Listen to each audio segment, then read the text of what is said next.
आपको एक बात की जानकारी होगी।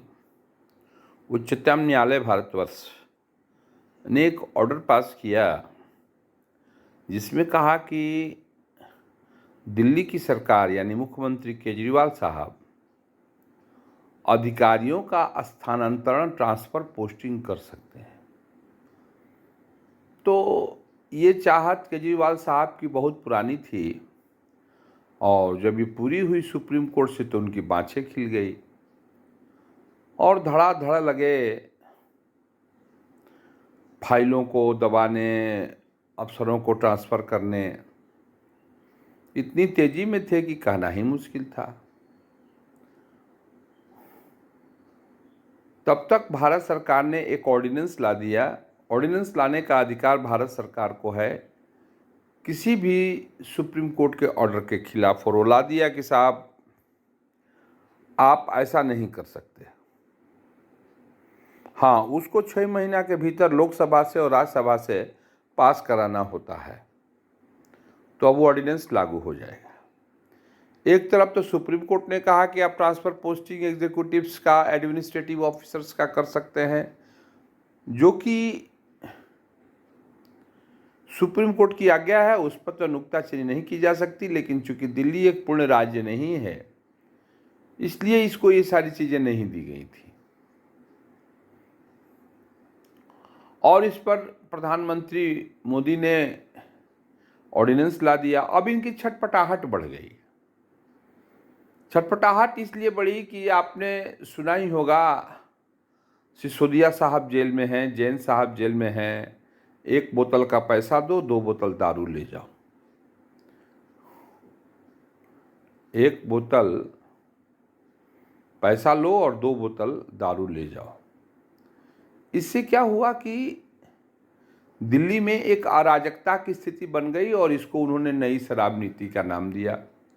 और उसी शराब नीति में कहाँ कहाँ से लोग जुटाए गए, कैसे कैसे शराब माफियाओं की एंट्री हुई, वो तो आप रोज़ के रोज़ न्यूज़ में देख रहे हैं। कैसे सिसोदिया साहब को सीबीआई ने इंट्रोगेट किया, अंत में उनको तिहाड़ जेल जाना पड़ा।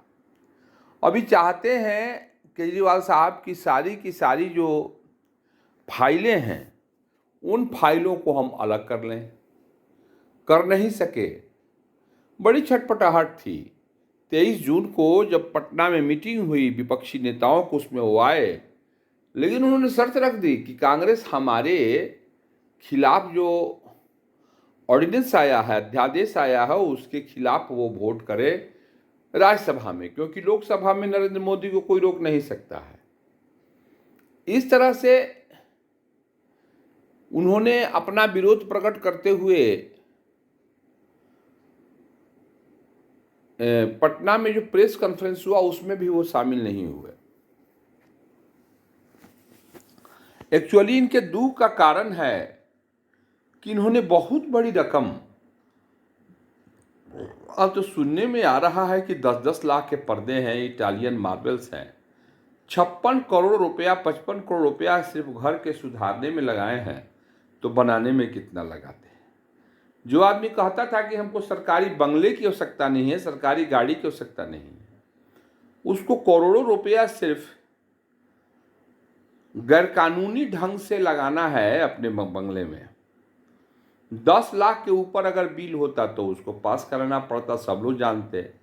इसलिए 10 लाख के कम कम के बिल को उन्होंने पास कराया और ये भ्रष्टाचार उजागर हो गया। अब केजरीवाल साहब परेशान हैं, करें तो क्या करें। और उनकी इसी चंचलता ने उनको मजबूर किया कि तुम यहाँ से, पटना से यहाँ जाओ। अब तो वर्षाकालीन सत्र जब लोकसभा का प्रारंभ होगा और प्रधानमंत्री नरेंद्र मोदी जब इस बिल को लोकसभा में रखेंगे, राज्यसभा से पास कराएंगे, तभी ये पता चलेगा कि एक्चुअल हकीकत क्या है और कैसे ये सुप्रीम कोर्ट के आदेश को रोक पाए। लेकिन केजरीवाल साहब फ्री की राजनीति करके जिस तरह से उन्होंने विकास को अवरुद्ध कर दिया है, पैसे होंगे ही नहीं तो विकास होगा कैसे? चंद पैसे लोगों में बांट देने से तो विकास होगा नहीं। दारू का गलत इस्तेमाल करके यहां तक सुनने में आता है कि यह पैसा पंजाब के इलेक्शन तक गया। अब ये इनका भ्रष्टाचार इनको कहां तक साथ देता है कि इनको डुबो देता है, वर्षाकालीन सत्र के बाद ही पता चलेगा।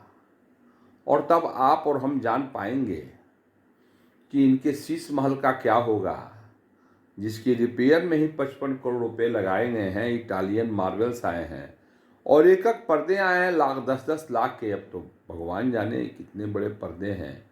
और ये आम आदमी इतना खास आदमी कैसे हो गया जिसको कि पर्दों के खर्च में ही दिल्ली की ये हालत हो गई है। धन्यवाद।